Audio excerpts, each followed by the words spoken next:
हिंदुस्तान को अगर बचाया है तो हमारे बुजुर्गों के खूनों ने बचाया। ಇವತ್ತು ಇವರೆಲ್ಲರೂ ನಮ್ಮದು ಅಂತ ಹೇಳುತ್ತಾರೆ, ನಾಳೆ ಬಂದು ಪಾರ್ಲಿಮೆಂಟ್ ನಮ್ಮದು ಅಂತ ಅನ್ನುತ್ತಾರೆ, ಅನ್ನುತ್ತೇವೆ। दुआ भी करना है, दवा भी लेना है, मौत तो फिक्स है। हमारी मांगे पूरी करो वरना कुर्सी खाली अहमद तूने क्या किया? देश का सत्यानाश किया। अय्यो अन्याय अन्याय ये क्या किया? देश का सत्यानाश किया। मोदी तूने ये क्या किया? देश का सत्यानाश किया। रात तुम्हारी नहीं चलेगी, नहीं चलेगी। रात तुम्हारी नहीं चलेगी, नहीं चलेगी। मोदी तूने ये क्या किया? देश का सत्यानाश किया। ये तानाशाही नहीं चलेगी, नहीं चलेगी। हम लड़ेंगे बोलों से, हम लड़ेंगे बोलों से, हम लड़ेंगे जोरों से, हम लड़ेंगे जोरों से। हम लड़ेंगे जोरों से।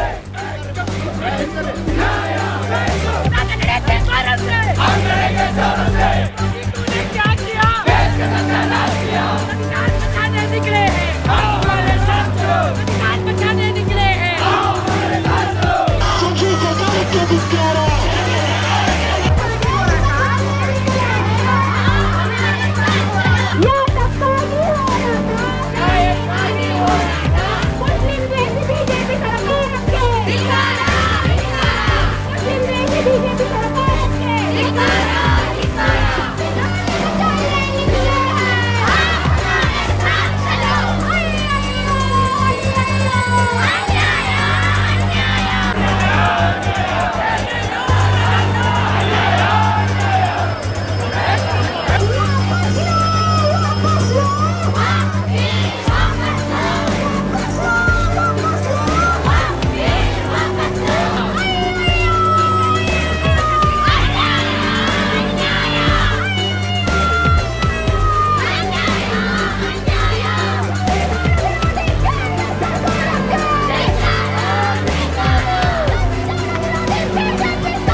ಶತಮಾನದಿಂದ ಹೆಚ್ಚಿನ ಕಾಲದಿಂದ ನಡೆದು ಬಂದಂತ ಅಲ್ಪಸಂಖ್ಯಾತರ ಹಕ್ಕು ಮತ್ತು ಧರ್ಮ ರಕ್ಷಣೆಗಾಗಿ ಮಾಡಿಕೊಂಡಂತ ವಕ್ಫ್ ಸಂಸ್ಥೆಯ ವಕ್ಫ್ ಸಂಸ್ಥೆಗೆ ಕೆಲವೊಂದು ಸಂಶೋಧನೆಗಳನ್ನು ತಂದು ಅದು ಪಾರ್ಲಿಮೆಂಟ್ ಅಲ್ಲಿ ತನ್ನ ಸಂಖ್ಯಾಬಲದಿಂದ ಅದನ್ನು ಪಾಸ್ ಮಾಡಿಕೊಂಡಿರುತ್ತಾರೆ। ಸನ್ಮಾನ್ಯ ತಮ್ಮ ಮುಖಾಂತರ ನಾನು ಕೇಂದ್ರ ಸರ್ಕಾರಕ್ಕೆ ಹೇಳಲು ಬಯಸುತ್ತೇನೆ, ಪಾರ್ಲಿಮೆಂಟ್ ನಿಮ್ದಿರ್ಬೋದು, ಆದರೆ ಈ ದೇಶದ ರಸ್ತೆಗಳು ಎಲ್ಲ ಸಾಂತ್ಯವು ನಮ್ಮ ಇರ್ತವೆ। ನೀವು ಪಾರ್ಲಿಮೆಂಟ್ ಅಲ್ಲಿ ಗೆದ್ದರೆ ನಾವು ರಸ್ತೆಗಳನ್ನು ನಾವು ಗೆಲ್ಲುತ್ತೇವೆ। ಇವತ್ತು ನಮ್ಮ ಇಲಕಾಂನಲ್ಲಿ ಶಾಂತಿಯುತವಾಗಿ ನಾವು ತೋರಿಸಿಕೊಟ್ಟುತ್ತೇವೆ। ಏನಿದು ವಕಫ್ ಬಿಲ್ಲು? ಮೊದಲು ವಕಫ್ ಅಂದ್ರೆ ಏನು? ಇಂಗ್ಲಿಷ್ ನಲ್ಲಿ ಅದಕ್ಕೆ ಹೇಳ್ತಾರೆ ಡೆಡಿಕೇಶನ್, ಕನ್ನಡದಲ್ಲಿ ಹೇಳ್ತಾರೆ ಸಮರ್ಪಣೆ, ಉರ್ದುನಲ್ಲಿ ಹೇಳ್ತಾರೆ ವಕಫ್। ನಮ್ಮ ಪೂರ್ವಜರು ಈ ಸಮಾಜದ ಸ್ಥಿತಿವಂತರು, ಶ್ರೀಮಂತರು, ಉಳ್ಳವರು ಈ ಇಸ್ಲಾಂ ಧರ್ಮದ ಬಡವರಿಗಾಗಿ, ಬಲ್ಲಜಿರಿಗಾಗಿ, ಮಹಿಳೆಯರಿಗೋಸ್ಕರ, ವಿಧವೆಯರಿಗೋಸ್ಕರ, ತಂದೆ ತಾಯಿ ಇಲ್ಲದ ಅನಾಥರಿಗೋಸ್ಕರ ತಮ್ಮ ಆಸ್ತಿಯನ್ನು, ಸ್ವಂತ ಆಸ್ತಿಗಳನ್ನು ವಕಫ್ ಎನ್ನುವ ಒಂದು ಸಂಸ್ಥೆಗೆ ಅದನ್ನು ಮುಡುಪಾಗಿ ಕೊಟ್ಟು ಅದರಲ್ಲಿ ಬರುವಂತಹ ಆದಾಯವನ್ನು ಸಮಾಜದ ಏಳಿಗೆಯಾಗಿ ಬಳಸಲಿ ಎನ್ನುವ ಒಂದು ಧ್ಯೇಯ ಮತ್ತು ಘನ ಉದ್ದೇಶವನ್ನು ಇಟ್ಟುಕೊಂಡು ವಕಫ್ ಅಂತ ಒಂದು ಬೋರ್ಡ್ ಅನ್ನು ರಚಿಸಿರುತ್ತಾರೆ। ಆದರೆ ಈ ವೇದಿಕೆಯಿಂದ ಇನ್ನು 10 ಹಲವಾರು ಜನ ಮಾತಾಡಿದ್ದಾರೆ, ತಾಯಂದ್ರು ಕೂಡ ಮಾತಾಡಬೇಕಾಗಿದೆ। ಕೇವಲ ಒಂದು ಪಾಯಿಂಟ್ ಮೇಲೆ ನಾನು ಮಾತಾಡುತ್ತೇನೆ। ಕೇಂದ್ರ ಪಾರ್ಲಿಮೆಂಟ್ ನಲ್ಲಿ ಕೇಂದ್ರ ಸಚಿವರು ಸುಳ್ಳನ್ನು ಹೇಳ್ತಾರೆ। ಏನ್ ಹೇಳ್ತಾರೆ?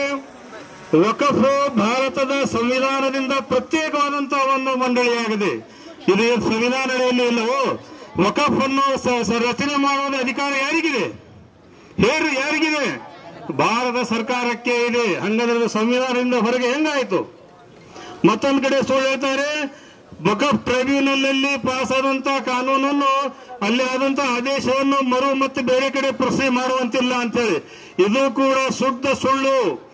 ಟ್ರೈಬ್ಯುನಲ್ ನಲ್ಲಿ, ವಕಫ್ ಟ್ರೈಬ್ಯುನಲ್ ನಲ್ಲಿ ಆದಂತಹ ಆದೇಶವನ್ನು ಯಾವುದೇ ನಾಗರಿಕ ತಾನು ಹೋಗಿ ಫಿರ್ಯಾದಿದಾರನು ಹೈಕೋರ್ಟ್ ನಲ್ಲಿ, ಸುಪ್ರೀಂ ಕೋರ್ಟ್ ನಲ್ಲಿ ಪ್ರಶ್ನಿಸಬಹುದು.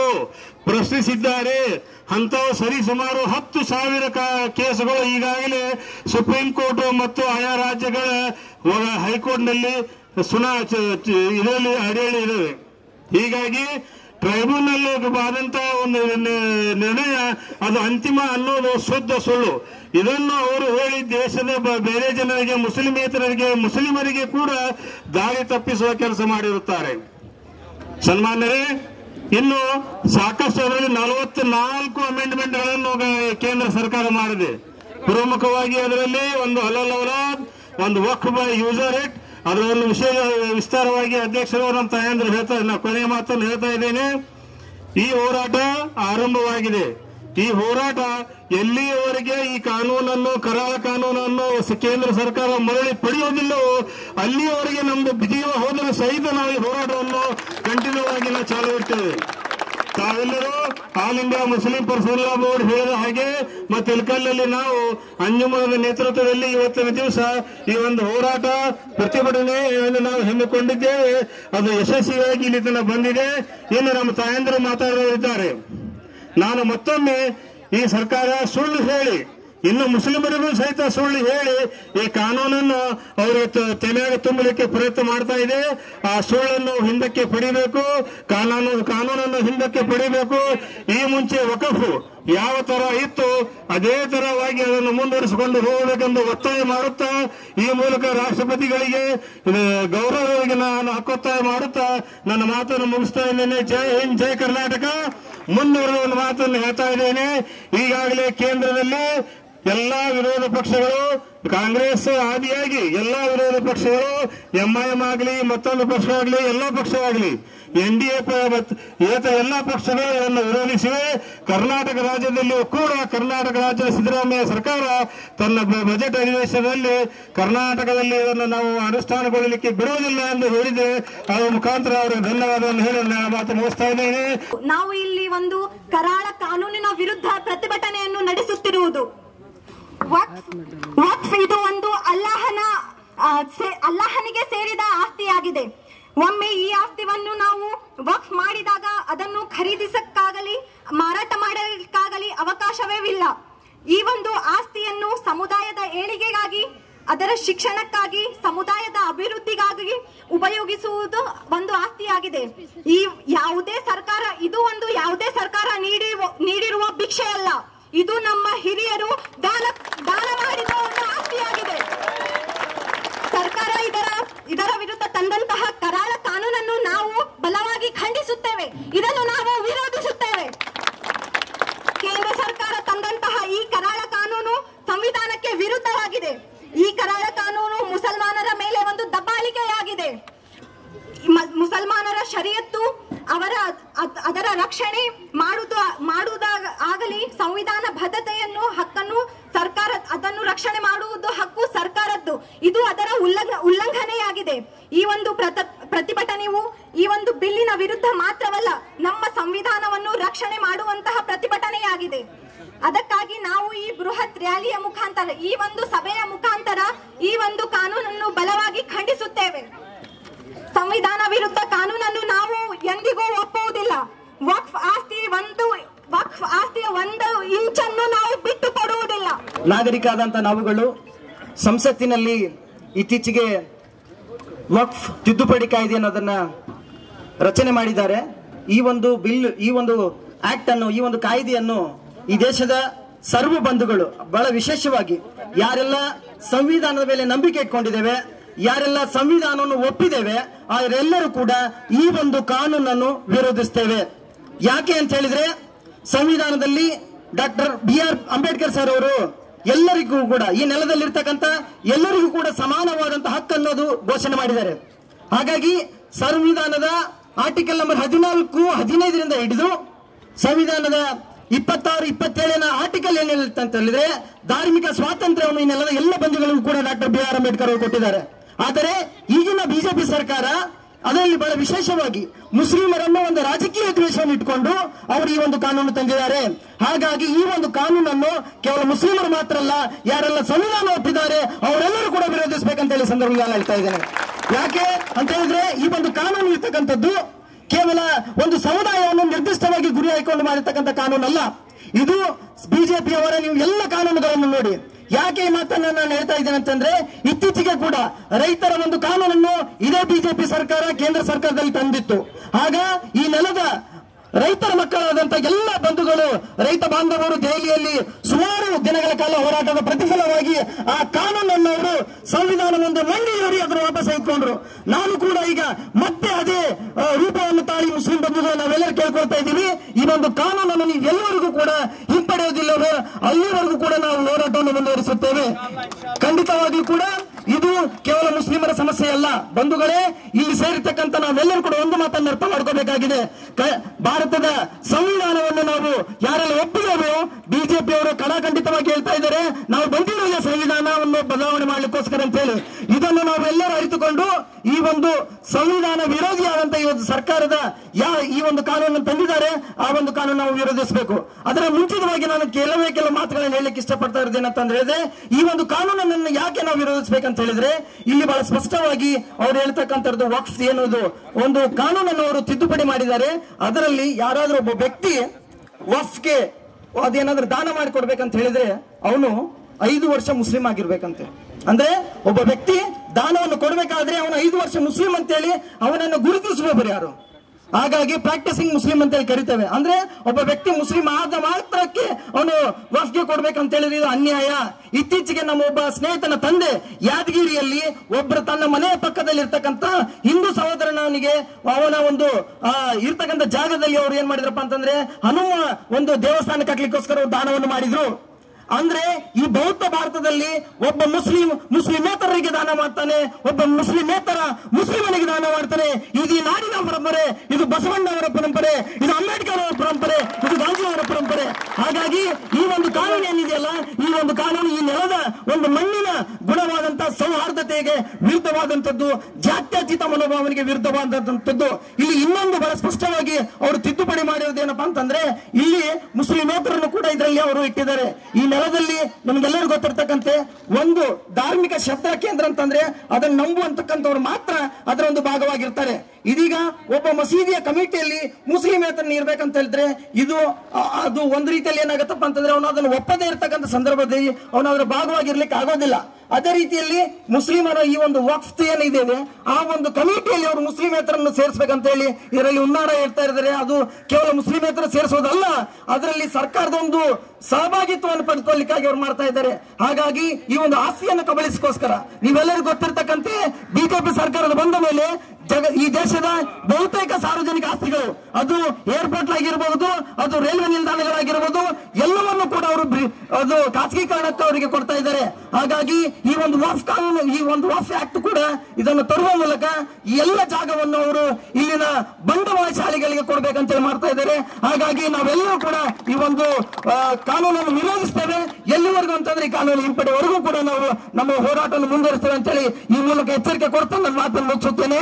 मेरे मोहतरम गयूर नौजवानों और दीनी भाइयों और मेरी माँ और बहनों और मोहतरम खवातीन, आपके आज के इस जज्बे को मैं सलाम करता हूँ, आपकी इस हिम्मत को मैं सलाम करता हूँ कि आपने हिफाजत वक्फ की खातिर अल्हम्दुलिल्लाह अपने सारे कामकाज को छोड़कर एक आवाज पर इतनी भीड़ में आपने अपनी ताकत का मुजाहरा किया. आपका बहुत बहुत शुक्रिया.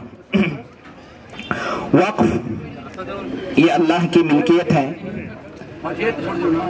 जब आदमी कोई वक्फ करता है तो अल्लाह की मिल्कियत में चली जाती है और इससे सिर्फ मुसलमान ही फायदा नहीं उठाता बल्कि नॉन मुस्लिम बल्कि गैर मुस्लिम भी इससे फायदा उठाते हैं. फॉर एग्जाम्पल कहीं पर अगर किसी वक्फ की जगह पर हॉस्पिटल बनता है तो वो हॉस्पिटल में सिर्फ मुसलमानों का इलाज नहीं किया जाता बल्कि हिंदुओं का भी इलाज किया जाता है. ये है वक्फ का असल मकसद, लोगों की सहूलत, लोगों की तीमारदारी, लोगों का ख्याल, ये मजहब इस्लाम हमें सिखाता है। तो इसीलिए आज आप खुद देखते हैं कि मजहब इस्लाम के तौर तरीके के मुताबिक पुरअमन एहतजाज हमने अल्हम्दुलिल्लाह बसेशर सर्कल से तहसीलदार ऑफिस तक हमने किया। मेरे अजीज नौजवानों, वक्फ के लिए लड़ना आज की जो जंग है बहुत अहम जंग है। जैसे किसी ने कहा इब्तिदाए इश्क है, लेकिन मैं कहना चाहता हूं इब्तिदाए जंग है होता है क्या? ये इब्तिदाए जंग है होता है क्या? आगे आगे चल के देख होता है क्या? ये बगावत कोई मामूली बगावत नहीं है। ये हुकूमत के खिलाफ इस वक्फ कानून जो हुकूमत पास करने की कोशिश की और कर गई है, तो इससे हमारे जहनों के अंदर यह बात है कि हुकूमत ने इसको पास कर ही लिया है तो अब हमारा कोई काम नहीं बचा। ये बिल्कुल गलत है। हुकूमत पास करने के बाद भी सुप्रीम कोर्ट में दायर करने के बाद अल्हम्दुलिल्लाह दायर हो चुकी है, पिटीशन दाखिल किया जा चुका है। सुप्रीम कोर्ट का फैसला आने तक वो हुकूमत लागू नहीं कर सकती, बल्कि उसको वापस ले भी सकती है। आपके जहनों से ये बात दूर हो जानी चाहिए कि हुकूमत ने लोकसभा राज्यसभा में अगर पास किया है तो हुकूमत उसको जारी कर देगी। ये बिल्कुल गलत है। मेरे गैर नौजवानों, आज हमें वक्फ के लिए जानने की जरूरत है। वक्फ के कानून जो इन्होंने 40 कानून इन्होंने बनाए हैं, ये बिल्कुल वक्फ के अंदर ये दखल अंदाजी है, शरीयत के अंदर दखल अंदाजी है। आज हमारे दिल के अंदर अभी भी सदमा है कि हमने बाबरी मस्जिद के सारे सबूत होने के बावजूद भी कोर्ट के फैसले को हमने ठुकराया नहीं। हालांकि सारे सबूत हमारे थे, उसके बावजूद भी कोर्ट के फैसले को हमने मान लिया, हम खामोश रहे। आज भी वो दर्द हमारे सीनों के अंदर है। शरीयत के अंदर तुमने दखल अंदाजी करने की कोशिश की तो हम इसको बिल्कुल बर्दाश्त नहीं करेंगे। इसीलिए किसी ने कहा आज भी जुल्म के नापाक रिवाजों के खिलाफ, आज भी जुल्म के नापाक रिवाजों के खिलाफ मेरे सीने में बगावत की खलिश जिंदा है। ये फितना व शर के परवरदा तखरीब के सामान लाख करें, हम बज़्म सजाने वाले हैं, हम बज़्म सजा के दम लेंगे। ये अमरीकी दलाल भला क्या खाक डराएंगे हमको? ये अमरीकी ये फिरका परस्त दलाल भला क्या खाक डराएंगे हमको? हम राह वफा के रहरो में मंजिल ही पे जाकर दम लेंगे। इस देश के जर्रे जर्रे को, इस हिंदुस्तान के जर्रे जर्रे को हम अपने खून से सींचेंगे। इस हिंदुस्तान के जर्रे जर्रे को हम अपने खून से सींचेंगे। अल्लाह की कसम इस धरती को, अल्लाह की कसम इस धरती को गुलजार बनाकर दम लेंगे। बस एक आखिरी शेर है, एक आखिरी शेर है। वो शेर पेश करने से पहले मैं एक बात कहना चाहता हूं। ये हिंदुस्तान की जो जमीन है, इस चप्पे चप्पे के अंदर हमारे बुजुर्गों का खून बहा है। इसकी हिफाजत की खातिर हमारी बुजुर्गों का खून बहा है। इसीलिए आप वक्फ के लिए आप वक्फ का बिल पास करने की कोशिश कर रहे हो ना, मैं तुमसे कहना चाहता हूं हमारे बुजुर्गों का खून का बदला पहले तुम अदा करो, उसके बाद वक्फ के मुकाबले में तुम आओ, हम तुम्हारा जवाब देंगे। हमारे बुजुर्गों का खून का बदला हमें चाहिए।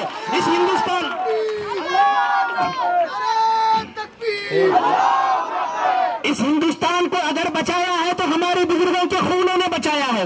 इस हिंदुस्तान की धरती को अगर बचाया है तो हमारे उलमा इकराम ने फांसी के फंदों को चूम कर इस हिंदुस्तान के चप्पे चप्पे की हिफाजत की है। मैं कहना चाहता हूं अगर तुम वक्फ के बारे में बिल पास करते हो ना, पहले मुझे उस खून का बदला दो, उसके बाद वक्फ के बिल के पास के बारे में तुम आओ, हम तुम्हारा जवाब देंगे। बस ये आखिरी शेर है, मैं कहना चाहता हूं जिस खून शहीदा से अब तक गुलरंग हुई है ये जमीन, जिस खून शहीदा से अब तक गुलरंग हुई है ये जमीन, इस खून के कतरे कतरे से, उस खून के कतरे कतरे से औकाफ की हिफाजत करके दम लेंगे। ಮುಸ್ಲಿಮರಲ್ಲದೆ ಮುಸ್ಲಿಮೇತರರು, ಸನಾತನ ಧರ್ಮದವರು, ಕ್ರಿಶ್ಚಿಯನ್ರು, ಸಿಖ್ಖರು ಈ ಸಭೆಯಲ್ಲಿ ಇರಬಹುದು. ನಾನು ಈ ಸಭೆಯಲ್ಲಿ ಇರುವಂತ ನಮ್ಮ ಮಹಿಳಾ ತಾಯಂದಿರಿಗೆ ಹೇಳಲಿಕ್ಕೆ ಇಷ್ಟಪಡ್ತಾ ಇದ್ದೇನೆ. ತಾಯಂದಿರೇ, ಮಕ್ಕಳೇ, ಈ ದೇಶಕ್ಕೆ ಸ್ವತಂತ್ರ ಹೇಗೆ ಬಂತು? ವಕ್ಫ್ ಎಂದರೇನು? ವಕ್ಫ್ ಯಾವಾಗ ಬಂತು? ಇದರ ಪರಿವೆ ನಮಗೇ ಗೊತ್ತಿಲ್ಲ. ವಕ್ಫ್ ಎಂದರೇನು ನಮಗೇ ಗೊತ್ತಿಲ್ಲ. ಕೇಳಿ ಗೆಳೆಯರೇ, ನಿಮಗೆ ಕೆಲವೊಂದು ವಿಷಯಗಳನ್ನು ಸವಿಸ್ತಾರವಾಗಿ ಬಯಸ್ತಾ ಇದ್ದೇನೆ. ಸವಿಸ್ತಾರವಾಗಿ ವಕ್ಫ್ ಕಾನೂನು 1932ರಲ್ಲಿ ಬ್ರಿಟಿಷ್ ಕಾಲದಿಂದ ಬಂದಂತಹ ವಕ್ಫ್ ಕಾನೂನು. ವಕ್ಫ್ ಎಂದರೆ ಅದು ಅರಬ್ಬಿ ಪದ. ವಕ್ಫ್ ಎಂದರೆ ತನ್ನಷ್ಟಕ್ಕೆ ತಾನು ತ್ಯಾಗ ಮಾಡುವುದು, ತನ್ನಷ್ಟಕ್ಕೆ ತಾನು ಅಲ್ಲಾಹನಿಗೆ ಹೆಸರಲ್ಲಿ ಬಿಟ್ಟು ಕೊಡುವುದು. ಅದರಿಂದ ಬರುವಂತಹ ಆದಾಯ ಬಡವರಿಗೆ, ನಿರ್ಗತಿಕರಿಗೆ, ಮಹಿಳೆಯರಿಗೆ ಅದರ ಆದಾಯ ಹಂಚುವುದು. ಇದು ಒಂದನೆಯದ್ದು. ವಕ್ಫ್ ಎಂದರೇನು? ವಕ್ಫ್ ಕಾನೂನಿನಲ್ಲಿ ಕೇಂದ್ರ ಸರ್ಕಾರ ಮಾಡುವಂತಹ 3 ಬಹುದೊಡ್ಡ ಬದಲಾವಣೆಗಳನ್ನು ತಮ್ಮ ಮುಂದೆ ಹೇಳ್ತಾ ಇದ್ದೇನೆ, ಕೇಳಿ ಗೆಳೆಯರೆ. ಮಾನ್ಯ ತಾಲೂಕು ದಂಡಾಧಿಕಾರಿ ಗಮನವನ್ನು ಸೆಳೆತಾ ಇದ್ದೇನೆ. ಕೇಂದ್ರ ಸರ್ಕಾರ ಹೇಳುತ್ತದೆ, ವಕ್ಫಿನ ನ್ಯಾಯವನ್ನ ಜಿಲ್ಲಾಧಿಕಾರಿ ಅದನ್ನ ಜಸ್ಟಿಫಿಕೇಶನ್ ಮಾಡುತ್ತಾರೆ ಅಂತ ಕಾನೂನು ಮಾಡಿದೆ. ಈ ದೇಶದ 40 ಕೋಟಿ ಮುಸ್ಲಿಮರು ನಾವು ಹೇಳುತ್ತೇವೆ, ಜಿಲ್ಲಾಧಿಕಾರಿ ಸರ್ಕಾರಿ ಅಧಿಕಾರಿ, ಜಿಲ್ಲಾಧಿಕಾರಿ ಸರ್ಕಾರದ ಪರವಾಗಿ ಆದೇಶ ಮಾಡುತ್ತಾರೆ. ಅದನ್ನು ನಾವು ಒಪ್ಪುವುದಿಲ್ಲ. ಜಿಲ್ಲಾಧಿಕಾರಿ ಆದೇಶವನ್ನ ನಾವು ಒಪ್ಪುವುದಿಲ್ಲ. ಯಾಕೆ? ಈ ದೇಶದಲ್ಲಿ ಇರುವಂತ ಎಂಡೋನ್ಮೆಂಟ್, ಹಿಂದೂ ಎಂಡೋನ್ಮೆಂಟ್ ಲಾ, ಸಿಖ್ ಎಂಡೋನ್ಮೆಂಟ್ ಲಾ, ಇಸಾಯಿ ಎಂಡೋನ್ಮೆಂಟ್ ಲಾ, ಮುಸ್ಲಿಂ ಪರ್ಸನಲ್ ಲಾ, ಎಲ್ಲ ಜಾತಿ ಜನಾಂಗ ಧರ್ಮದಗಳಿಗೂ ಸಹಿತ ಒಂದು ಟ್ರಿಬ್ಯುನಲ್ ನೇಮಕ ಮಾಡಲಾಗಿದೆ. ನಮ್ಮ ನ್ಯಾಯಾಲಯ ಟ್ರಿಬ್ಯುನಲ್ ಆಗಿರಬಹುದು, ಟ್ರಿಬ್ಯುನಲ್ ಅಲ್ಲೇ ಆಗಬೇಕು. ಮೋದಿ ಮತ್ತು ಶಾ ಅವರು ಪಾರ್ಲಿಮೆಂಟ್ ನಲ್ಲಿ ಹೇಳುತ್ತಾರೆ, ಈ ದೇಶದ ವಕಫ್ ಕಾನೂನು ಸಂವಿಧಾನಕ್ಕಿಂತಲೂ ಮಿಗಿಲಾಗಿದೆ. ಈ ದೇಶದ ಮುಸ್ಲಿಮರು ಯಾವ ಜಾಗೆಯಲ್ಲಿ ಬಟ್ಟು ಇಡುತ್ತಾರೋ ಅದು ವಕಫ್ ಜಾಗೆ ಅನ್ನುವಂತಹ ಸುಳ್ಳು ಪ್ರಚಾರವನ್ನು ಮಾಡ್ತಾ ಇದ್ದಾರೆ. ಸುಳ್ಳು ಹೇಳಿಕೆಗಳನ್ನ ಪಾರ್ಲಿಮೆಂಟ್ ನಲ್ಲಿ ಹೇಳಿದ್ರು. ಅಮಿತ್ ಶಾ ಅವರು, ಜಜೂರಿ ಅವರು ಏನ್ ಹೇಳ್ತಾರೆ? इस देश के मुसलमान जहां वोट रखते हैं वो वकफ जगह होता है. ಎಂತ ಸುಳ್ಳು. ವಕಫ್ನಲ್ಲಿ 1932ರಿಂದ ಇಲ್ಲಿಯವರೆಗೂ ಯೂಜರ್ ವಕ್ಫ್ ಅನ್ನುವಂತ ಕಾನೂನು. ಯೂಜರ್ ವಕ್ಫ್ ಯಾರು ಉಪಯೋಗಿಸುತ್ತಾರೋ ಅದು ಜಾಗೆ ವಕಫ್ದ್ದು. ಯಾವ ಹೊಲದಲ್ಲಿ ಗೋರಿಗಳಿವೆಯೋ ಅದು ವಕಫ್ ಜಾಗೆ, ಯಾವ ಊರಲ್ಲಿ ದರ್ಗಾಗಳಿವೆಯೋ ಅದು ವಕಫ್ ಜಾಗೆ, ಯಾವ ಊರಲ್ಲಿ ಮದರ್ಸಾಗಳಿವೆಯೋ ಅದು ವಕಫ್ ಜಾಗೆ, ಯಾವ ಜಾಗೆಯನ್ನ ಮುಸ್ಲಿಮರು ಉಪಯೋಗ ಮಾಡಿಕೊಳ್ಳುತ್ತಾರೋ ಅದು ವಕಫ್ ಜಾಗೆ. ಯೂಜರ್ ವಕ್ಫ್ ಅನ್ನುವಂಥ ಕಾನೂನನ್ನ ಕೇಂದ್ರ ಸರ್ಕಾರ ತೆಗೆದಾಯಿತು. ಇದು ಬಹುದೊಡ್ಡ ತೊಂದರೆ. ಹೇಳಿ, ಕುತುಬ್ ಮಿನಾರ್ ಯಾರ್ದು? ಚಾರ್ಮಿನಾರ್ ಯಾರ್ದು? ತಾಜ್ ಮಹಲ್ ಯಾರ್ದು? ದಿಲ್ಲಿ ಜಾಮಿಯಾ ಮಸೀದಿ ಯಾರ್ದು? ಬಿಜಾಪುರ ಜಾಮಿಯಾ ಮಸೀದಿ ಯಾರ್ದು? ಸುಮಾರು ಈ ದೇಶವನ್ನು ಆಳಿದಂತಹ ಮೊಘಲರು, 677 ವರ್ಷಗಳ ಕಾಲ ಆದಂತಹ ಮೊಘಲರು, ಮುಸ್ಲಿಂ ಮೊಘಲರು ಕಟ್ಟಿದಂತಹ ಆಸ್ತಿಗಳು ಇಂದುವರೆಗೂ ನಿಂತು ಸಾಕ್ಷಿ ವಹಿಸ್ತಾ ಇದೆ. ಇದು ಮುಸ್ಲಿಮರ ಸಂಕೇತ. ಆಯಿತು. ಅಮಿತ್ ಶಾ ಅವರು ಪಾರ್ಲಿಮೆಂಟ್ ಅಲ್ಲಿ ಸುಳ್ಳು ಹೇಳುತ್ತಾರೆ, ಈ ದೇಶದಲ್ಲಿ 9,500,000 ಎಕರೆ ವಕಫ್ ಜಾಗೆ ಇದೆ. ಮೊನ್ನೆ ತಾನೇ ಗೊತ್ತಾಯ್ತು, ಈ ದೇಶದಲ್ಲಿ ನಮ್ಮ ಹಿಂದೂಗಳ ದೇವಾಲಯದ ಜಾಗೆಗಳು, ಹಿಂದೂ ದೇವಾಲಯದ ಆಸ್ತಿಗಳು ತಮಿಳುನಾಡು, ಕರ್ನಾಟಕ, ತೆಲಂಗಾಣ, ಆಂಧ್ರ ಪ್ರದೇಶ 4 ರಾಜ್ಯಗಳಲ್ಲಿ 10 ಲಕ್ಷಕ್ಕಿಂತ ಹೆಚ್ಚು ಎಕರೆ ಹಿಂದೂಗಳ ಜಮೀನು ಇರುತ್ತದೆ. ನಾ ಹಿಂದೂ ಬಾಂಧವರಲ್ಲಿ ವಿನಂತಿ ಮಾಡ್ಕೋತಾ ಇದ್ದೀನಿ, ಮಾನ್ಯರೇ, ಇವತ್ತು ಮುಸ್ಲಿಮರು ವಕಫ್ ಹೋದರೆ ನಾಳೆ ನಿಮ್ಮ ಜಾಗೆಯು ಅವರಿಗೆ ಹೋಗುತ್ತದೆ. ಯಾಕಂದರೆ ಅವರಿಗೆ ಬೇಕಾಗಿದ್ದು ಈ ದೇಶದ ಸಂಪತ್ತು ಬೇಕು ಅವರಿಗೆ. ಬಾಂಬೆದಲ್ಲಿ ಇರುವಂತಹ ಅಂಬಾನಿ ಕಟ್ಟಿರುವಂತಹ ಒಂದು ಮನೆ 1,500 ಕೋಟಿ, 1,500 ಕೋಟಿ ರೂಪಾಯಿ ಬೆಲೆ ಬಾಳುವಂತಹ ಮನೆ, ಅಂಬಾನಿ ಕಟ್ಟಿದ ಮನೆ, ಅದು ವಕಫ್ ಜಾಗೆ. ಈ ದೇಶದ ಪಾರ್ಲಿಮೆಂಟ್ ಅರ್ಧ ಜಾಗೆ ವಕಫ್ ಜಾಗೆ. ಅವರು ಹೇಳುತ್ತಾರೆ, ಇವತ್ತು ಇವರೆಲ್ಲದೂ ನಮ್ಮದು ಅಂತ ಹೇಳುತ್ತಾರೆ, ನಾಳೆ ಬಂದು ಪಾರ್ಲಿಮೆಂಟ್ ನಮ್ಮದು ಅಂತ ಅನ್ನುತ್ತೇವೆ. ಯಾಕೆ? ನಮ್ಮ ತಾತ ಮುತ್ತಾತನವರು ಕೊಟ್ಟಂತಹ ಜಾಗೆ, ಅದರಲ್ಲಿ ನೀವು ಅತಿಕ್ರಮಣವಾಗಿ ಕಟ್ಟಿದ್ದೀರಿ, ನಮಗೆ ಕೇಳದೆ ಅತಿಕ್ರಮಣ ಮಾಡಿದ್ದೀರಿ, ಅದು ಸಂವಿಧಾನ ವಿರುದ್ಧ ಅನ್ನುವಂಥ ಮಾತನ್ನ ಈ ದೇಶದ 40 ಕೋಟಿ ಮುಸ್ಲಿಮರು ಹೇಳ್ತಾರೆ. ಕೇಳಿಗೆ ಇದು ಒಂದು ಮುಕ್ತಾಯ ಆಯ್ತು. ಈ ದೇಶದ ರೈಲ್ವೆಗಳು ಮೋದಿ ಸರ್ಕಾರ 50 ವರ್ಷಕ್ಕೆ ಮಾರಾಟ ಮಾಡ್ತು. ಈ ದೇಶದ ವಿಮಾನ ನಿಲ್ದಾಣಗಳು ಮೋದಿ ಸರ್ಕಾರ 50 ವರ್ಷಕ್ಕೆ ಮಾರಾಟ ಮಾಡ್ತು. ಈ ದೇಶದ BSNL 50 ವರ್ಷಕ್ಕೆ ಮೋದಿ ಸರ್ಕಾರ ಮಾರಾಟ ಮಾಡ್ತು. ಈಗ ಅವರಿಗೆ ಮಾರಲಿಕ್ಕೆ ಜಾಗೆ ಇಲ್ಲ, ಮಾರಾಟ ಮಾಡಲಿಕ್ಕೆ ಜಾಗೆ ಇಲ್ಲ. ಈಗ ಅವರ ಕಣ್ಣಿಗೆ ಕಾಣುತ್ತಿರುವುದು ಯಾವುದು? ವಕಫ್ ಜಾಗೆ ಮಾತ್ರ. ವಕಫ್ ಜಾಗೆಯನ್ನು ಹೇಗೆ ಮಾರಬೇಕು? ನಾನು ತಾಲೂಕು ದಂಡಾಧಿಕಾರಿಗಳ ಗಮನವನ್ನು ಸೆಳ್ತಾ ಇದ್ದೀನಿ. ಈ ಹುನಗುಂದ ತಾಲೂಕಿನ ಗೋವಿನಾಳ ಗ್ರಾಮದಲ್ಲಿ 150ಕ್ಕೂ ಹೆಚ್ಚು ಎಕರೆ ವಕಫ್ ಜಾಗೆ ಇದೆ. ಹಿರೇಹೋತ್ಕೇರಿಯಲ್ಲಿ 17 ಎಕರೆ ಜಾಗೆ ಇದೆ. ಶಿರೂರಲ್ಲಿ 15 ಎಕರೆ ಜಾಗೆ ಇದೆ. ಶಿರೂರಿನ 15 ಎಕರೆ ಜಾಗೆಯಲ್ಲಿ ಸರ್ಕಾರದ ಬಿಲ್ಡಿಂಗ್ ಗಳನ್ನು ಕಟ್ಟಲಾಯಿತು.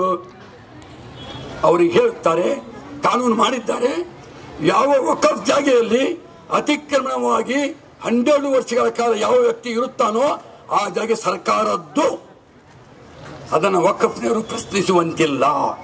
ನೋಡಿ, ಇದು ಯಾವ ದೇಶದ ಕಾನೂನು? ಇದು ಯಾವ ದೇಶದ ಕಾನೂನು ಹೇಳಿ? ಅವರು ಹೇಳುತ್ತಾರೆ, 9 ಲಕ್ಷ ಎಕರೆ ಇರುವಂತಹ ಭೂಮಿ ಇವರು ಮಾಡಿರುವ ಲಾಭವಾದರೂ ಏನು? ಇವರು ಎಷ್ಟು ಮೆಡಿಕಲ್ ಕಾಲೇಜುಗಳನ್ನು ಕಟ್ಟಿದ್ದಾರೆ, ಇವರು ಎಷ್ಟು ವೃದ್ಧಾಶ್ರಮಗಳನ್ನು ಕಟ್ಟಿದ್ದಾರೆ, ಇವರು ಎಷ್ಟು ನಿರ್ಗತಿಕರ ಮಹಿಳೆಯರಿಗೆ ಸೇವೆ ಮಾಡಿದ್ದಾರೆ ಅನ್ನುವಂಥ ಪ್ರಶ್ನೆಯನ್ನು ಮಾಡುತ್ತಾರೆ. ನಾನು ಶಾ ಅವರಿಗೆ ಹೇಳ್ತಾನೆ, ಕಬ್ರಸ್ತಾನದಲ್ಲಿ ಬರುವಂಥ ಉತ್ಪನ್ನ ಹೆಣಗಳ ಹೋಗ್ಲಿಕ್ಕೆ ರೊಕ್ಕ ಬರ್ತಾ ರೊಕ್ಕ ಇಲ್ಲ. ದರ್ಗಾಗಳಿಗೆ ದುಡ್ಡು ಬರ್ತಾ ಇಲ್ಲ. ದುಡ್ಡು ಎಲ್ಲಿ ಬರುತ್ತೆ? ಬರುವುದಿಲ್ಲ. ಆದರೆ ಮತ್ತೆ ಹೇಳುತ್ತಾರೆ, ಇವರು ಜಾಗೆಗಳನ್ನು ಮಾರಾಟ ಮಾಡಿ ತಿಂದಿದ್ದಾರೆ. ನಾನು ಮಾನ್ಯ ತಹಶೀಲ್ದಾರ್ ಸಾಹೇಬ್ ಕೇಳಬಯಸ್ತೀನಿ, ಗೋವಿನಾಳ ಗ್ರಾಮದ 150 ಎಕರೆ ಜಮೀನಲ್ಲಿ ಖಾಜಾ ಅಮೀನ್ ದರ್ಗಾದ ಆಸ್ತಿಯಲ್ಲಿ ಎಷ್ಟು ಜನ ದಲಿತರು, ಎಷ್ಟು ಜನ ಆದಿವಾಸಿಗಳು, ಎಷ್ಟು ಜನ ನಿರ್ಗತಿಕರು ಕಲ್ಟಿವೇಶನ್ ಮಾಡಿದ್ರು. ಇದೇ ತಾಲೂಕು ದಂಡಾಧಿಕಾರಿಗಳು ಲ್ಯಾಂಡ್ ಟ್ರಿಬ್ಯುನಲ್ನಲ್ಲಿ ಅವರಿಗೆ ಅದನ್ನ ಗ್ರ್ಯಾಂಟ್ ಮಾಡಿ ಕೊಟ್ಟರು. ಏನು ಮುಸ್ಲಿಮರು ಮಾಡಿದ್ರು ಜಾಗೆಯನ್ನ? ಇಲ್ಲ. ಇಂಥ ಸುಳ್ಳುಗಳನ್ನು ಹೇಳಿ ಹೇಳಿ ಹೇಳಿ ಈ ದೇಶದ ಹಿಂದೂ ಮುಸ್ಲಿಂ ಬಾಂಧವರ ಪ್ರೀತಿ ವಿಶ್ವಾಸವನ್ನು ಕೆಡಿಸ್ತಾ ಇದ್ದಾರೆ. ನಾನು ಹಿಂದೂ ಬಾಂಧವರ ಕರೆ ಕೊಡ್ತಾ ಇದ್ದೀನಿ, ಯಾವ ಮುಸ್ಲಿಮರು ಹಿಂದೂ ದೇವಾಲಯಗಳ ಲೆಕ್ಕಪತ್ರವನ್ನು ಕೇಳಿದ? ಇನ್ನುವರೆಗೂ ಕೇಳಿಲ್ಲ. ಯಾವ ಮುಸ್ಲಿಮನು ಹಿಂದೂಗಳ ದೇವಾಲಯದ ಆಡಳಿತ ಮಂಡಳಿಯಲ್ಲಿ ಸದಸ್ಯನಾಗಿ ಬಂದ? ಇನ್ನುವರೆಗೂ ಬಂದಿಲ್ಲ. ಆದರೆ ವಕ್ಫ್ ಕಾನೂನು ಹೇಳುತ್ತದೆ, ವಕ್ಫ್ ಕಾನೂನು 20-25 ಹೇಳ್ತಾ ಇದೆ ಏನಂದ್ರೆ, ಈ ದೇಶದ ವಕ್ಫ್ ಬೋರ್ಡಿನಲ್ಲಿ 27 ಜನ ಸದಸ್ಯರಿರುತ್ತಾರೆ. 7 ಜನ ನಿವೃತ್ತಿ ನ್ಯಾಯಾಧೀಶರಿರುತ್ತಾರೆ, 2 ಜನ ಮಹಿಳೆಯರಿರುತ್ತಾರೆ, 4 ಜನ ಮುಸ್ಲಿಮೇತರರು ಇರ್ತಾರೆ, ಒಬ್ರು ಡಿಸ್ಟ್ರಿಕ್ಟ್ ಕಲೆಕ್ಟರ್ ಇರ್ತಾರೆ, ಒಬ್ಬ ಮಿನಿಸ್ಟರ್ ಇರ್ತಾನೆ. ಒಟ್ಟು 12 ಜನರು ಈ ಕಮಿಟಿಯಲ್ಲಿ ಹಿಂದೂಗಳು ಇರ್ತಾರೆ, 10 ಜನರು ಮುಸ್ಲಿಮರು ಇರ್ತಾರೆ. ನನ್ನ ಮನೆಯಲ್ಲಿ ಬಂದು ನನ್ನ ಮನೆಯ ಹಿರಿಯರಾಗಿ ನನ್ನ ಮನೆಯ ದೊಡ್ಡಸ್ತಿಗೆ ಮಾಡ್ತಾನಂದಾದ್ರೆ ಯಾವ ವ್ಯಕ್ತಿ ಒಪ್ಪಲಿಕ್ಕೆ ಸಾಧ್ಯ ಗೆಳೆಯರೇ? ಸಾಧ್ಯವಿಲ್ಲ. ಇದೆಂದೂ ಒಪ್ಪಲಿಕ್ಕೆ ಸಾಧ್ಯವಿಲ್ಲ. ಆ ಸಂತೋಷ 27 ಜನರಲ್ಲಿ 12 ಜನ ಮುಸ್ಲಿಮೇತರರು ಇದ್ದರೆ ಏನು ಅವರಿಗೆ ಹಜರತ್ ಮೊಹಮ್ಮದ್ ಮುಸ್ತಫಾ ಸಲ್ಲಲ್ಲಾಹು ಅಲೈಹಿ ವಸಲ್ಲಂ ಅವರ ಶರೀಅತ್ ಗೊತ್ತಿದೆಯಾ? ಗೊತ್ತಿಲ್ಲ. ಶರೀಅತ್ ಗೊತ್ತಿಲ್ಲದೆ ಇರುವಂತ ವ್ಯಕ್ತಿ ಏನು ನ್ಯಾಯ ಕೊಡಲಿಕ್ಕೆ ಸಾಧ್ಯ? ಏನು ನ್ಯಾಯ ಮಾಡಲಿಕ್ಕೆ ಸಾಧ್ಯ? ಮತ್ತೆ ಹೇಳುತ್ತಾರೆ, ಈ ನ್ಯಾಯಾಲಯ ಜಿಲ್ಲಾ ಅಧಿಕಾರಿ ಮಾತ್ರ ಇದನ್ನ ಜಸ್ಟಿಫಿಕೇಶನ್ ಮಾಡುತ್ತಾರೆ, ನ್ಯಾಯಾಲಯಗಳಲ್ಲಿ ಪ್ರಶ್ನಿಸುವಂತಿಲ್ಲ. ಹೇಳಿ ಗೆಳೆಯರೆ, ಈ ದೇಶದ ಸಂವಿಧಾನವನ್ನು ಬರೆದಂತ ಡಾಕ್ಟರ್ ಬಾಬಾ ಸಾಹೇಬ್ ಅಂಬೇಡ್ಕರ್ ಅವರಿಗೆ ಗೊತ್ತಿತ್ತು ಇಂಥ ಜನರು ಬರುತ್ತಾರೆ, ಇಂಥ ಕಾನೂನು ತರುತ್ತಾರೆ ಅಂತ. ಇವತ್ತು ಓದ್ತಾ ಇದ್ದೆ, ಕೇಳಿ ಗೆಳೆಯ, ಡಾಕ್ಟರ್ ಬಾಬಾ ಸಾಹೇಬ್ ಅಂಬೇಡ್ಕರ್ ಅವರು ಹೇಳ್ತಾರೆ, ನಾನು ಈ ದೇಶಕ್ಕೆ ಸಂವಿಧಾನವನ್ನು ಕೊಟ್ಟಿದ್ದೇನೆ, ಈ ದೇಶಕ್ಕೆ ಸಂವಿಧಾನವನ್ನು ಕೊಟ್ಟಿದ್ದೇನೆ. ಆಚರಣೆ ಮಾಡುವಂತ ವ್ಯಕ್ತಿ ಒಳ್ಳೆಯವನಾಗಿ ಬಂದರೆ ನನ್ನ ಸಂವಿಧಾನಕ್ಕೆ ಗೌರವ. ನನ್ನ ಸಂವಿಧಾನ ಕೊಟ್ಟಿದ್ದೇನೆ, ಇದನ್ನು ವಿರುದ್ಧವಾಗಿ ನಡೆಯುವಂತಹ ವ್ಯಕ್ತಿ ಅಧಿಕಾರಕ್ಕೆ ಬಂದರೆ ಸಂವಿಧಾನಕ್ಕೆ ಏನು ಬೆಲೆ ಇದೆ ಅನ್ನುವಂಥ ಮಾತನ್ನ ನೊಂದುಕೊಂಡು ಡಾಕ್ಟರ್ ಬಾಬಾ ಸಾಹೇಬ್ ಅಂಬೇಡ್ಕರ್ ಹೇಳ್ತಾರೆ. ಕಾರಣ, ನಾ ಎಲ್ಲ ಗುರಿಯರಿಗೂ ನಾನು ಕರೆ ಕೊಡ್ತಾ ಇದ್ದೇನೆ, ತಾವೆಲ್ಲರೂ ಆಳವಾಗಿ ವಿಚಾರ ಮಾಡಬೇಕು. ಇವತ್ತು ಮೋದಿ ಅವರು ಹೇಳಿದ್ರಂತೆ ನಾನು ಕೇಳಿಲ್ಲ. ವಕ್ಫ್ ಕಾನೂನಲ್ಲದೆ ಯೂನಿಫಾರ್ಮ್ ಸಿವಿಲ್ ಕೋಡ್ ತರುತ್ತೇನೆ. ನಾವು ಇದಕ್ಕೆ ಹೆದರುವವರಲ್ಲ, ನಾವು ಇದಕ್ಕೆ ಹೆದರುವವರು. ಎಲ್ಲಿವರೆಗೂ ಈ ದೇಶದಲ್ಲಿ ಡಾಕ್ಟರ್ ಬಾಬಾ ಸಾಹೇಬ್ ಅಂಬೇಡ್ಕರ್ ಅವರ ಸಂವಿಧಾನ ಇದೆಯೋ ಅಲ್ಲಿವರೆಗೂ ನಾವು ಹೆದರುವವರಲ್ಲ. ಯಾಕೆ? ಈ ದೇಶ ಯಾರಪ್ಪನ ಮನೆ ಜಾಗೀರಿ ಅಲ್ಲ. ಈ ದೇಶ ದುಡ್ಡು ಕೊಟ್ಟು ಖರೀದಿಸಿದಂತ ದೇಶವಲ್ಲ. ಈ ದೇಶ ಯುದ್ಧ ಮಾಡಿ ಗೆದ್ದಂತ ದೇಶವಲ್ಲ. ಈ ದೇಶ ಹಿಂದೂ, ಮುಸ್ಲಿಂ, ಸಿಖ್, ಇಸಾಯಿ ಎಲ್ಲರೂ ರಕ್ತ ಹರಿಸಿ ಸ್ವತಂತ್ರ ಪಡೆದಂತ ದೇಶವಾಗಿದೆ. ಬನ್ನಿ ಗೆಳೆಯರೆ, ನಾನು ಹಿಂದೂ ಬಾಂಧವರಿಗೆ ಕರೆ ಕೊಡ್ತಾ ಇದ್ದೇನೆ, ತಾವು ಆಳವಾಗಿ ಅಧ್ಯಯನವನ್ನು ಮಾಡಿ. ಬಿಜೆಪಿಯವರಿಗೆ ಈ ದೇಶದಲ್ಲಿ ಸದಾ ಕಾಲ Hindu Muslim Hindu Muslim Hindu Muslim Hindu Muslim ಜಗಳ ಅವ್ರಿಗೆ ಬೇಕು, ನಮ್ಮ ಮುಸ್ಲಿಮರಿಗೆ ಬೇಕಾಗಿಲ್ಲ. ನಾವು ಶಾಂತಿ ಪ್ರಿಯರು, ನಮಗೆ ಶಾಂತಿ ಬೇಕು, ನಾವು ಶಾಂತಿ ಬಯಸುತ್ತೇವೆ. ನಾವು ಎಂದೂ ದೇವಾಲಯಗಳಿಗೆ ಪ್ರಶ್ನೆಯನ್ನು ಮಾಡಿಲ್ಲ, ದೇವಾಲಯದ ಲೆಕ್ಕಪತ್ರ ಕೇಳಿಲ್ಲ, ದೇವಾಲಯದ ಬಗ್ಗೆ ಮಾತನಾಡುವುದಿಲ್ಲ. ಇವತ್ತು ಏನಾಗ್ತಾ ಇದೆ ನಮಗೆ? ಇದು ಇಲ್ಲಿ ಇನ್ನೊಂದು ಮಾತು ಬರ್ತದೆ, ಬಹು ದೊಡ್ಡ ವಿಚಾರಗಳು. ಇನ್ನೊಂದು ವಿಚಾರ, ಅಲ್ಲಲ್ಲ ಔಲಾದ್, ಇದೊಂದು ಕಾನೂನು ಇತ್ತು. ಅಲ್ಲಲ್ಲ ಔಲಾದ್, ಹಜರತ್ ಸೈಯದ್ ಶಾ ಮುರ್ತಜಾ ಖಾದ್ರಿ ಅವರ ದರ್ಗಾವನ್ನು ನಾವು ನೋಡುತ್ತೇವೆ. 1960ರಲ್ಲಿ ಖುರ್ಷಿದುನ್ನಿಸಾ ಬೇಗಂ ಎನ್ನುವಂತಹ ಸೈಯದ್ ಆರಿಫ್ ಅಲ್ ಖಾದ್ರಿ ಅವರು ಫುಬಿ ಅವರು ಅದನ್ನು ವಕ್ಫ್ ಮಾಡಿದರು. ವಕ್ಫ್ ಮಾಡಿ ಏನಿದ್ರು ಅಲ್ಲಲ್ ಔಲಾದ್ ಮಾಡಿದರು. ಇವತ್ತಿವರು ಅಲ್ಲಲ್ ಔಲಾದ್ ಕಾನೂನನ್ನು ತೆಗೆದರು. ಆ ಕಾನೂನನ್ನು ಜಾರಿಗೆ ಬಂದರೆ ದರ್ಗಾ ನಮ್ಮಲ್ಲಿ ಉಳಿಯೋದಿಲ್ಲ ಗೆಳೆಯರೆ. ನಮ್ಮ ಮಸ್ಜಿದ್ಗಳು ಯೂಜರ್ನಲ್ಲಿ ವಕಫ್ ಇದ್ದರೆ ಮಸ್ಜಿದ್ಗಳು ಉಳಿಯೋದಿಲ್ಲ ಗೆಳೆಯರೆ. ನಾವು ನೀವು ಫೇಸ್ಬುಕ್ ನಲ್ಲಿ ನೋಡ್ತಾ ಇದ್ದೇವೆ. ಇವತ್ತು ನಾವು ನೋಡ್ತಾ ಇದ್ವಿ ಉತ್ತರ ಪ್ರದೇಶದಲ್ಲಿ ಮದರಸವನ್ನು ಕೆಡುವುದು, ಮಸ್ಜಿದನ್ನು ಕೆಡೋದು ನೋಡ್ತಾ ಇದ್ದೇವೆ. ಎಲ್ಲಿ? ಅಲ್ಹಮ್ದುಲಿಲ್ಲ, ಅಲ್ಹಮ್ದುಲಿಲ್ಲ. ನಾವು ಅಲ್ಲಾಹನ ಮೇಲೆ ವಿಶ್ವಾಸ ಇಟ್ಟವರು. ಅಲ್ಲಾಹನ ಆಜ್ಞೆ ಇಲ್ಲದೆ ಗಿಡದ ಒಂದು ಎಲೆಯೂ ಕೂಡ ಕೆಳಗೆ ಬೀಳುವುದಿಲ್ಲ ಅನ್ನುವಂತಹ ಮುಸ್ಲಿಮರು ನಾವು. ಎಷ್ಟು ಸಾಧ್ಯವಿದೆಯೋ ಸಹಕರಿಸುತ್ತೇವೆ, ಎಷ್ಟು ಸಾಧ್ಯವಿದೆಯೋ ಸಹನೆಯಿಂದ ಶಾಂತಿಯಿಂದ ಹೋಗುತ್ತೇವೆ. ಮಿಕ್ಕಿದ್ದು ಏನು ಮಾಡಲಿಕ್ಕೆ ಸಾಧ್ಯವಿಲ್ಲ. ನಾನು ಯುವಕರಿಗೆ ಕರೆ ಕೊಡ್ತಾ ಇದ್ದೀನಿ, ಬನ್ನಿ ಯುವಕರೇ, ದೇಶದ ಸಂವಿಧಾನ ಡಾಕ್ಟರ್ ಬಾಬಾ ಸಾಹೇಬ್ ಅಂಬೇಡ್ಕರ್ ಅವರು ಕೊಟ್ಟಿದ್ದಾರೆ. ಸಂವಿಧಾನ ಎಲ್ಲಿವರೆಗಿದೆಯೋ ಅಲ್ಲಿವರೆಗೂ ನಮಗೆ ಗೌರವ, ಸಂವಿಧಾನ ಎಲ್ಲಿವರೆಗಿದೆಯೋ ಅಲ್ಲಿಗೆ ನಮ್ಗೆ ಹಕ್ಕು. 16 ಯಾಚಿಕೆಗಳು, ರಿಟ್ ಪಿಟಿಷನ್ಗಳು ನ್ಯಾಯಾಲಯದಲ್ಲಿ ಇದೆ. ನಾಳೆ ನ್ಯಾಯಾಲಯ ವಿಚಾರಣೆ ಇದೆ, ವಿಚಾರಣೆ ಆಗಲಿಕ್ಕಿಲ್ಲ. ಯಾಕೆಂದರೆ ಮೋದಿಯವರ ಸರ್ಕಾರದ ಪರವಾಗಿ ಅಟಾರ್ನಿ ಆಫ್ ಜನರಲ್ ಕೇವೇಟ್ ಹಾಕಿದ್ದಾರೆ. ನಾಳೆ ಕೇವೇಟ್ ವಿಚಾರಣೆ ಆಗುತ್ತದೆ. ಅದರ ಜೊತೆ ನಮ್ಮದು ನಾಳೆ ಅಷ್ಟೇ ಆಗುತ್ತೋ ಬಿಟ್ಟು ಗೊತ್ತಿಲ್ಲ. ಇನ್ಶಾಲ್ಲ 100ಕ್ಕೆ 100ರಷ್ಟು ಇನ್ಶಾಲ್ಲ ಹೋಗಿ रहेगा. आप तमाम लोग दुआ करेंगे इंशाअल्लाह. दुआ भी करना है, दवा भी लेना है. दुआ भी करना है, दवा भी लेना है. मौत तो फिक्स है. ಎಂದು ನಾನು ನನ್ನ ತಾಯಿ ಹೊಟ್ಟೆಯಲ್ಲಿ ಬಿಂದುವನ್ನು ಬಿಟ್ಟಿದ್ದೇನೋ ಅಂದೇ ನಿನ್ನ ಮರಣ ಬರೆದಿದ್ದೇನೆ. ಇದರ ಮೇಲೆ ಜಗತ್ತಿನ 40 ಕೋಟಿ ಮುಸ್ಲಿಮರ ವಿಶ್ವಾಸ. ಆಕ್ಸಿಡೆಂಟ್ ಆಗಿ ಸಾಯ್ತೀನೋ, ವಿಷ ತಗೊಂಡು ಸಾಯ್ತೀನೋ, ಜಗಳಾಡಿ ಸಾಯ್ತೀನೋ, ಯುದ್ಧದಾಗ ಸಾಯ್ತೀನೋ ಗೊತ್ತಿಲ್ಲ, ದವಾಖಾನೆ ಸಾಯ್ತೀನೋ, ಎಲ್ಲಿ ಸಾಯ್ತೀನೋ ಗೊತ್ತಿಲ್ಲ. ಆದರೆ ಅಲ್ಲಾಹನ ಒಂದು ದಿನ ನಿರ್ಣಯವಾಗಿದೆ. ನೀನು ಸಾಯುತ್ತಿ, ನೀನು ಹುಟ್ಟಿದ್ದೇ ಸಾಯ್ಲಿಕ್ಕೆ. ಇದರ ಮೇಲೆ ನಂಬಿಕೆ ಇದೆಯಲ್ಲ, ಸಂತೋಷ. ನಾವು ಯಾರ ಮನಸ್ಸನ್ನು ನೋಯಿಸಬಾರದು, ಯಾರ ಮನಸ್ಸನ್ನು ನೋಯಿಸಬಾರದು, ಯಾರಿಗೂ ನೋವುಂಟು ಮಾಡಬಾರದು, ಯಾರಿಗೂ ನುಕ್ಸಾನ್ ಮಾಡಬಾರದು. ಇದು ನಮ್ಮ ಆದ್ಯ ಕರ್ತವ್ಯ. ಹಜರತ್ ಮೊಹಮ್ಮದ್ ಮುಸ್ತಫಾ ಸಲ್ಲಲ್ಲಾಹು ಅಲೈಹಿ ವಸಲ್ಲಮರ ನಾವು ಗುಲಾಮರು, ಅವರು ಆದೇಶಿಸಿದಂತೆ ನಡೆಯುವವರು.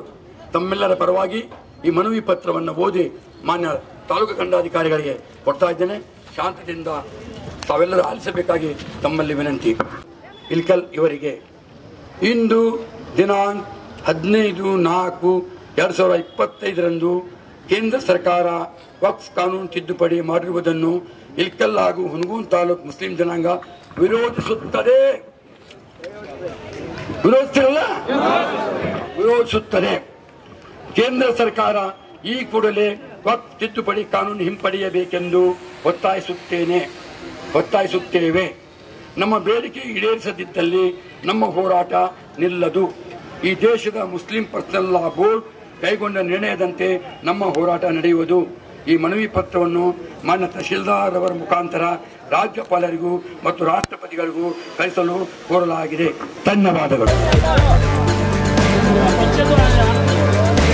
ಇಂದು ನಗರದಲ್ಲಿ ಕೇಂದ್ರ ಸರ್ಕಾರದ ವಕ್ಫ್ ತಿದ್ದುಪಡಿ ಕಾಯ್ದೆ 2025 ಒಂದು ಕಾಯ್ದೆಯನ್ನು ಹಿಂಪಡೆಯುವ ಕುರಿತಂತೆ ನಗರದ ಪ್ರಮುಖ ಬೀದಿಗಳ ಮುಖಾಂತರ ಇವತ್ತು ನಮ್ಮ ಕಚೇರಿ ಬಂದು ಈ ಮನವಿ ಪತ್ರವನ್ನು ಸಲ್ಲಿಸಿದಿರಿ.